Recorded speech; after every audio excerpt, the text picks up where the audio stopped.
देव जेजुरीचा खंडोबा जेजुरीचा गड आणि म्हाळसाईला सोडून जेव्हा चंदनपूरला बाणूबाईकडे जायला निघाला तेव्हा म्हाळसाईला खूप चीड आली। तिच्या तळपायाची आग मस्तकाला पोहोचली। देवाने चंदनपूरला बाणूबाईकडे जाऊ नये म्हणून म्हाळसाईने अनेक प्रकारचे प्रयोग केले, अनेक प्रकारच्या क्लुप्त्या केल्या, अनेक प्रकारची विघ्न, अनेक प्रकारची संकट देवावरती ओढून आणली। कधी सूर्याला सांगितलं की तू आग हो, तर कधी चंद्राला सांगितलं तू अंधार पाड। अशी अनेक प्रकारची संकट देवावरती ओढून आणली।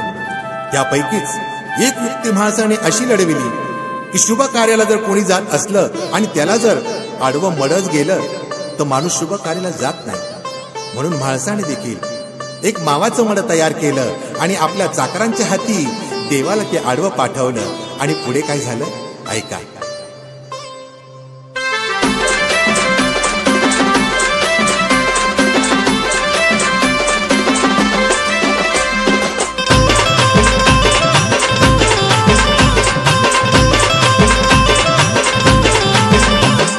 नवल घडलं रे खरं खरं नवल घडलं रे, नवल घडलं रे खरं खरं नवल घडलं रे। देवाला आडविण्या माळसानं मड्याला धाडलं रे, देवाला आडविण्या माळसानं मड्याला धाडलं रे।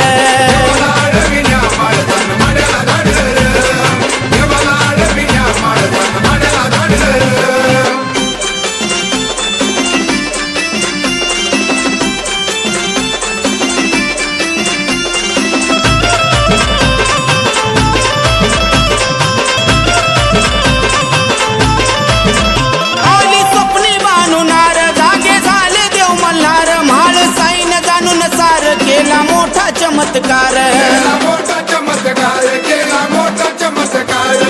भुरळ पाडलं रे धान्याला भुरळ पाडलं रे, भुरळ पाडलं रे धान्याला भुरळ पाडलं रे।